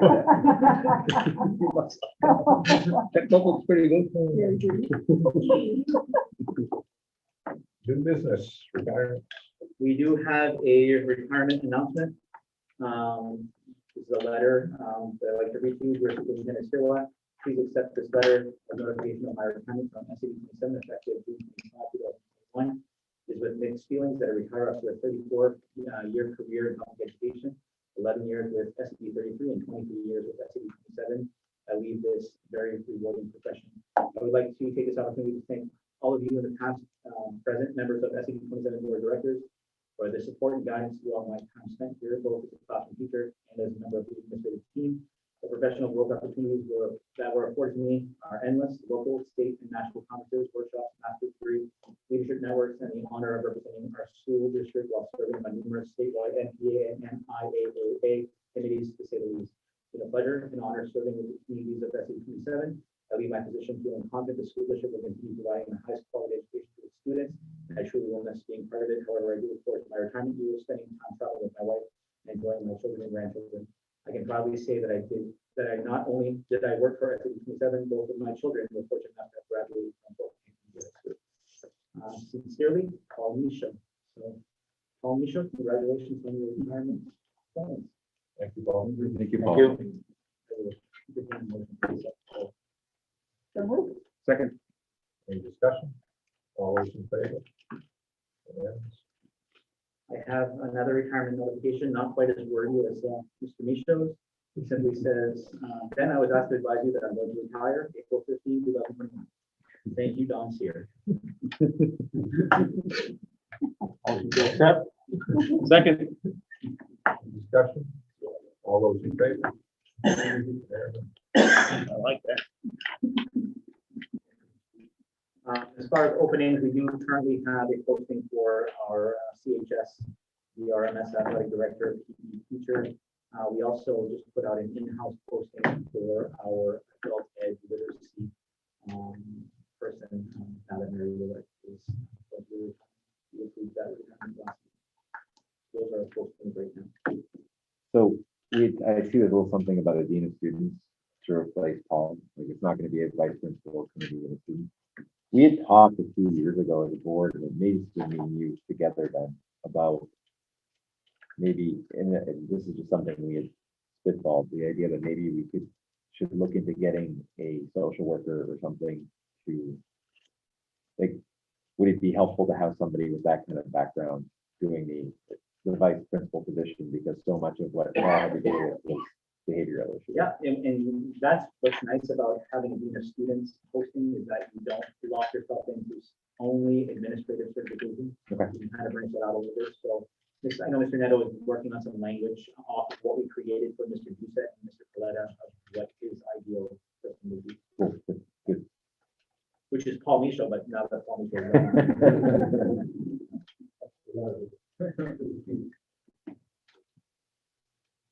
Snow day professional development. And I don't think this got in your packets, and I apologize for that, so I have it on the group.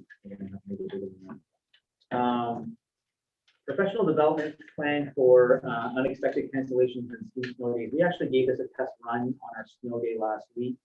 And I felt confident doing that, knowing that we have a workshop day at the end of the year. So in the event that you don't approve this plan for future ones, we've already made up that professional development day that's coming at the end of the year. But essentially, what we're asking of our educators, and when I talk about education staff, I'm talking about your teachers, ed tech, social workers, guidance personnel, library personnel, administrators, therapists. So essentially, the folks that work with kids and are not year-round employees who are hourly, we offer this PD snow day guidance. So education staff can work remotely from home according to the expectations below, but may come into school if travel conditions allow for it. The framework is essentially the administrator will have a mandatory Zoom meeting at 8 a.m.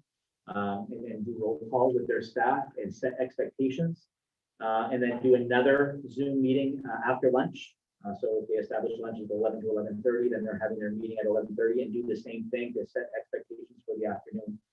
And the expectations are outlined in the document where we're asking staff to do 3+ hours of PD training. One of them comes from our Target Solutions assignment portal. Those are our suite of mandatory trainings like sexual harassment training and bloodborne pathogens training. Really riveting stuff that the staff really love doing. The second one is our Otis for Educators online PD platform, where they basically get to choose the PD that they're going to do. What's nice about both of these is, as administrators, we can go in on the backside and see how many hours each staff logged in on each, so we can get reports based on the usage of those programs. And then staff can also put in a PD plan if they're not going to do one of those two things, but they're going to work on a special project. They can submit a PD request to their administrator to do that. Then we move on to about an hour of staff collaboration. That's where we're going to have some mandatory meetings of our data team, or mandatory meeting of the supportive school environment team, or maybe we're putting all of the English teachers together for a meeting of Valley Unified English teachers or whatnot. So we have some staff collaboration requirements in there, and then the rest of the day is for their planning and independent work. Like I said, we did this last, what was our snow day? Tuesday. The feedback from staff was unbelievable. I mean, they really valued this day because it gave them an opportunity to really catch up on a lot of stuff, and knowing that future snow days, if approved by this board, are not going to pile up on June 22, June 23, June 24. Staff are still in tune with doing the online stuff now. Essentially, all of our PD has moved to online, so having them do it from home is just as efficient as doing it from here. We prefer them here when we can have them here, but we trust them as professionals to do this. Ed techs are still clocking in from home, so they're going in for the time clock plus. They're clocking in, starting their day, clocking out for lunch. Everybody else is not on a time clock basis, so they're just working within the time. And I don't know if you can provide and share with you, but I actually went into Otis and there were 28 courses completed on that day by our staff. So I can see who's put in the majority of time in there, and it was well used.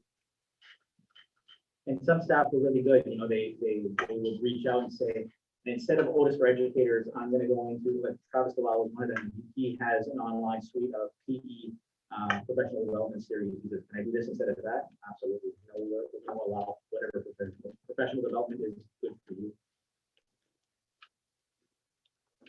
The list of 4 required safety trainings has gone down tremendously also. So there's 4 units that every staff member has to I think I'm still in the list. I'm on the list. But for teachers and other staff, it's come down tremendously. It needs return. So does this take the place of a scheduled PD day? this takes the place of a scheduled teacher workday or ed tech workday in the event of a snow dismissal. And that's for now, because we have a waiver for the students. So moving on beyond this year, hopefully we have a solution to these PD remote days, where that day will become a remote day. But this is just a solution for this year, because we have So the student day shift off of that PD day the, rather than at the end of the year, the student day is exempt because of the waiver this year. We're talking but in the two different future. things. In the future, it would become a remote day. Yeah, it would be a student remote day. You're teaching your kids. Gary, are you asking if it actually changes the calendar? Right. This one does not. The teachers work on that day. Right, but like if this Friday, Yeah. or a workshop, this doesn't take the place of that. No, Was that your question, Gary? unless it's a snow day, then it would. Okay. Yeah, It doesn't change the it school takes us calendar. like a week to plan a professional development day. Peter and I have been working on ours Friday for quite some time. I don't think I could just pull that out in a day's time. So this is because of them coming in June, after you are done. And just so that you know, there are some school districts that are waiving teacher days. They're saying, well, the kids aren't coming to school, the staff aren't coming to school, so we're just gonna waive it. I think as contracted individuals who have X amount of days, we can be more creative than that. And have our teachers do some beneficial work instead of waiving that day completely. And staff had some good feedback from it. So do you have a motion? So move to approve the downside special development. Maybe. So what does this, okay, what's the discussion on? The second. I'll say. Go ahead, Isabel. So what does this actually change then? The teachers won't have to come in on June 22 to make up. And that's it? And it would be. Okay, so there's no policy change? Nope. Okay. Yeah, that's fine. That's the question. Any further discussion? All those in favor? MSAD 27 technology. I had reached out to Keith as a member of the technology committee when we learned about Don Sears' plans to retire, and talked briefly about, how we're going to fill this position in on the short term and then moving forward in the long term. Short term is Don's done in April 15. That's right before April break. We're going to need somebody right after April break. And then long term is how do we meet the needs of this district so that the position is meeting our needs. So speaking with Anne Marie and kind of brainstorming some ideas, we really think that the future of this is to combine a position or modify the position to be more of a technology integrator position, which is something we had in the past and has gone away, but bringing back that integrator position with somebody who has IT skills and can help with IT services as well, feels like something that would be a benefit to the district. And what I'd like to propose is that we entertain bids to fill the position with a contracted service for the short term, while we advertise it possibly for ourselves, and then look at how that contracted service works to finish out the school year, and then decide moving forward how we best want to train for the future. So I'm hoping that that's something that we can get behind, but I understand if you have questions about what an integrator would do differently than an IT, I'm willing, and I'm sure Anne Marie can help you out as well, answering those questions. I think the only question I had, you probably answered it, was actual on-site availability of that person during the school day. And it wasn't gonna be a situation where we actually had to call the third party to have somebody dispatch. So if you go the short term with the contracted person, that contracted person would be here 5 days a week, 80 hours a day. 8 hours a day, that's a lot of hours per day. 8 hours a day? 80 hours a day or 80? No, 8. Oh. 8. Dyslexic. And that's something we would request in our, when we put over bids, that we would want that guarantee. Can you find somebody in 20 days? I feel quite confident that we can. Okay, yeah, all right. And what are you looking for timeframe for contracted service? I think we would look to finish out this school year as a short term and then assess whether the service worked out for us and then decide how we want to proceed in the long term. In the short term is how long? Like, Through June 30th.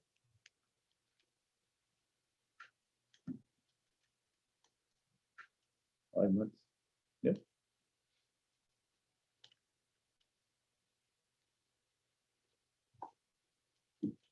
Motion to approve a contracted service agreement for technology integration IT services for the district. Any discussion? Are we gonna see the contract before we read it? Yeah, we can do that. Well, you have to approve. The contract, okay. Yeah, I guess I would just say that we would approve Putting on the bid. putting it up to bid, not necessarily the contracted service.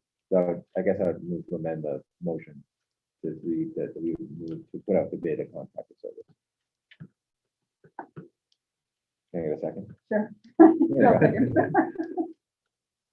Any discussion on the amended motion? All those in favor? Yes.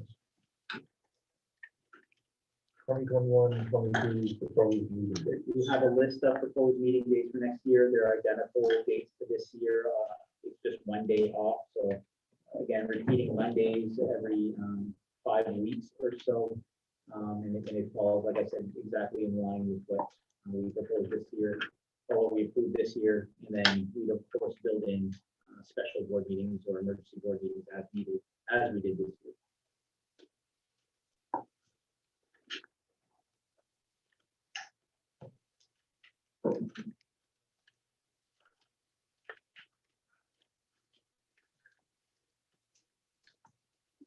Dates for everyone.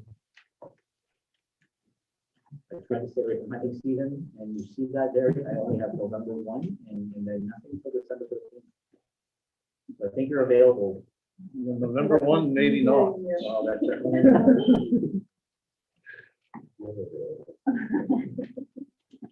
Do you need a motion for that? Oh, A second, I'll second. any discussion? All those in favor? Budget workshop number 1, overview of 2021-22 budget. And I just want to do this because we do have some new board members. And I basically want to just go over really quickly what the budget process is. And if you think I'm talking too fast and you want to stop me, please do, but I'll just keep going on until somebody interrupts me. Essentially, when we're building a budget, we're looking at what the process is, and we're trying to look at all the different moving parts, policies, preparation, the input from individuals, then creating that budget, building support. For budget development, we have to work within state law and local policy. It's things we're bound that we have to do, and that's part of the process as well. And then we build in the budget preparation steps that I just like to go over with you right now. Step 1 is a trend analysis where we review our audits, and Lucy went over the audit today. We have another successful audit, but we also review the expenditures and patterns with those expenditures. We analyze the EPS spending in other districts as comparison, especially districts our size. And then we look at our month-to-month and patterns for revenues as well. That's all always ongoing. That's why you see financials every time we meet. So that's part of just monitoring how we're doing. Student enrollment is the driving force behind building a budget. Less students means less funding. Less funding means tighter budgets. So you're always looking to see how the student enrollments, what that means when we're building that budget. So we're looking at projections, the live births. We're looking at our registrations, how many tuition students we're bringing in, how many we're losing, any agreements we have with neighboring districts for superintendent's agreements, our October and April counts with the DOE, our graduation, and then our incoming or exiting student information. Obviously, you have 56 kids graduating, and you have 45 coming into pre-K. That's a net loss. So we're always looking at that carefully. And with enrollment comes the staffing projection. So we look at our current enrollment projections, and then we decide on what our needs are. We look at retirements, and we're always looking for that ideal 1/3 spread of experience. That means we have a 30-year staff, ideally, which would be between years 0 and 10, a 30-year staff between years 11 and 20, and then years staff beyond year 20, your experienced staff. That's a good spread on experience. We're pretty good with that spread here in the district. So we meet that ideal spread. We look at our bargaining agreements. What are our agreements in regards to salaries and increases and steps, and staff PD for their education, title funds that we have, and then for certain positions, we always look at holding back unless we're completely sure. Step 4 is progress monitoring, looking at those monthly, quarterly processes, our budgeted versus our expenditures. So how much did we budget last year versus how much are we spending, and is there going to be any carry forward with that? Year-to-year expenditures, communication of that budget, and then timeline for the budget development, and an audit report as your tool for information. And then we sprinkle in some additional filters. What's best for our students? What do we need to pursue our vision? What do we need to move forward with a value-unified strategic plan? And what is fiscally responsible for our citizens? And then this year, brand new, what's our COVID-19 impact? Because that's a real thing. And we have those conversations about what our students need, what our teachers need, what our administrators need, and what our communities want, or what they can afford as we're moving forward. This is how a budget spreads out. If you look at what the biggest part of the budget is, it's at the bottom of that period, staffing. Staffing makes up the majority of what our budgets are. Moving up from that is transportation, minor capital, utilities, payroll. Moving up from there is curriculum instruction, then teacher supplies, and then your additions at the top. So a lot of times, if your budget's really high and you need to cut it, people say, well, let's cut student supplies. Student supplies are almost nothing in the terms of the budget. Staffing is where the majority of the budget is. And then you've got to work with your community on ensuring that there's a flow of information and a flow of communication with everything. Show and tell is always important. It's nice to get out in front of crowds and present things. It's a little bit harder in this reality of COVID, so we hope that folks are tuning into our board meetings and listening to what we're putting out, especially when it comes to the budget season and when we're projecting things. But we will put things out on our social media pages and whatnot, and press releases if we have to. So this is our subsidy trend over the past 5 years. You can see that with the exception of 2017-18, you'll see that there's been a slight increase in state subsidy over the past 4 years at least, and then a slight decrease in required local contribution. This year is almost identical of a proposed ED279, what we're getting in our appropriation, it's almost identical. Like I said, a little up on the state side, a little down on the local side, and that's usually good news, especially when there's no drastic changes. Especially this year with all of the concerns over COVID-19, we were very pleased when we received our ED279 that it wasn't a complete total disaster. We'll go over that real quick after I'm done with this. The current school year budget had a 0 increase in local taxes in MSAD27. Although we can't guarantee that'll happen every year, we're always aware of the tax burden, and we commit to not raising taxes unless it's unavoidable. Keeping value unified shared services reduces administrative costs while providing additional administrative and shared services to MSAD27. So, in my opinion, this approach to shared services should remain in place, but we've already gone over that.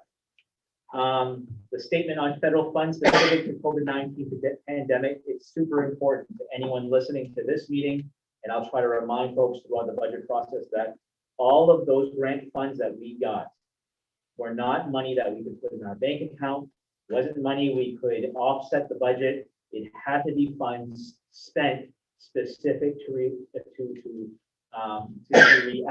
to the pandemic. And so if there was something in our budget in this current year, we couldn't substitute that with COVID funds. We couldn't take the bus that we budgeted for and buy it with COVID funds. We weren't allowed to do that. So people need to be well aware of that, that those expenditures have to be spent to address the pandemic. And additionally, none of these funds could be used to offset future budgets. So we can't put this in the bank and say in the future we're gonna cut some costs on the budget because we have these COVID funds. Will it impact the budget? Yes, I believe it will, because we bought our staff all new technology with COVID relief funds. We're not gonna have to budget that this year for staff members. So it will help in the regular budget. It just couldn't offset one another. So it's important that folks realize that those funds had to be spent in that way. And I know it's hard when you see buildings being erected and you see windows being put in and you see, you know, a new bus or a new minivan. It's hard not to question why that's happening, but you know, we remain transparent that we have to spend that money to address the pandemic. So that's in a nutshell how we start the budget process. It's been a challenging year to get started this year because we're so unsure with shared services that you know it puts things in limbo. But if we go to the EB279 documents that I provided you, you'll see that one is circled in green and it says current, and the other one is circled in orange and says proposed. I just wanted to go over a couple of things to compare this year to next year and how we got the numbers that we got. In section A, attending counts, line 3, you see at the end, I circled our total students. This current year, we were at 365.5. It's an average of 2 years. That's why we have the 0.5. And next year it's projected at 854. So a loss of essentially 11 and a half students. When you lose students, usually that's bad. We don't like to see that, but you'll see in a minute that the DOE did some adjustments that help us out. One of those adjustments is the student to staff ratio for grades 1 to 5. You'll see that they decreased that from 17 to 1 to 16 to 1 to our benefit. And then you'll see lower in section D, they changed some of the multipliers that really help when we're trying to come up with our calculated EPS rate per pupil. And that calculated EPS rate per pupil is at the bottom. You'll see that this current year, 7,087 for elementary and 7,540 for middle high school. The proposed is a little bit higher for elementary at 7,313 and a little bit higher for secondary at 7,774. So even though we lost students, the changes in calculations gave us a benefit. And that's really important on page 2, where they're determining all of the operating cost allocations. They use those totals. You can see I circled them throughout the middle there. They use those totals at the bottom of page 1 to determine how much we're getting for each of the basic counts, the weighted counts, the targeted funds. So your bottom line there, last year was 5,933,000. This year, 6,027,000. So again, those changes really helped us in the formula. Am I going too fast? Page 3, you can see that those are our other allocations. You get money for gifted and talented special ed, transportation, and approved bus allocation. And you'll see that this year, just slightly lower than last year. We got a little bit less money in special ed is one of the bigger ones of why we're a little bit less, but it's not a total destruction. It's a little bit less for those other allocations. And then page 4, you'll see that the mill expectation has changed this year for your community. So moving down from 8.18 to 7.9. That's why we're seeing a little bit less in the local required because of that. So you'll see how those two figures have changed based on our mill expectation change. The money page is page 5. That's where you see all of your totals. And you'll see that our adjusted state contribution, which also includes the money we get for being an education service center. You see that we're getting 43,970 for being part of Valley Unified there. That total compared to last year is up. Last year, 5,508,000. This year, 5,595,000. That's what's coming in from the state contribution. You'll see right below that, our local share compared to state share has shifted a little bit. They're requiring a little less percentage in local share. It moved down from 35.3% to 34.43%.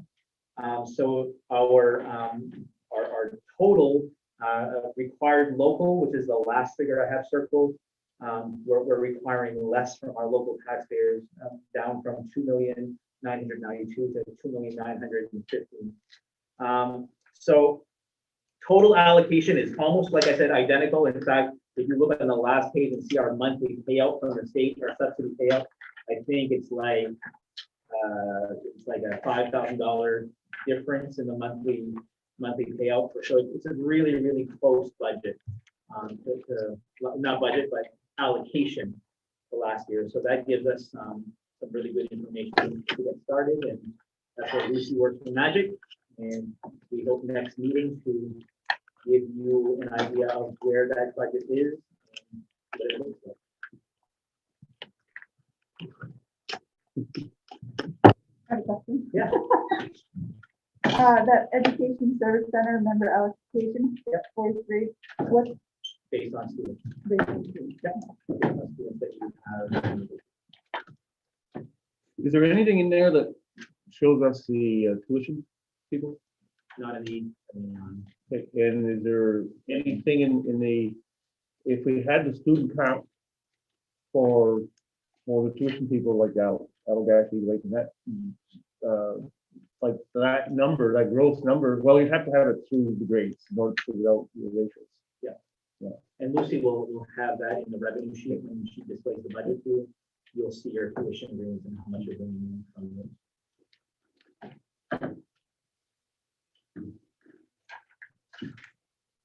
Okay, you want to make a motion for executive session? So Second. Second.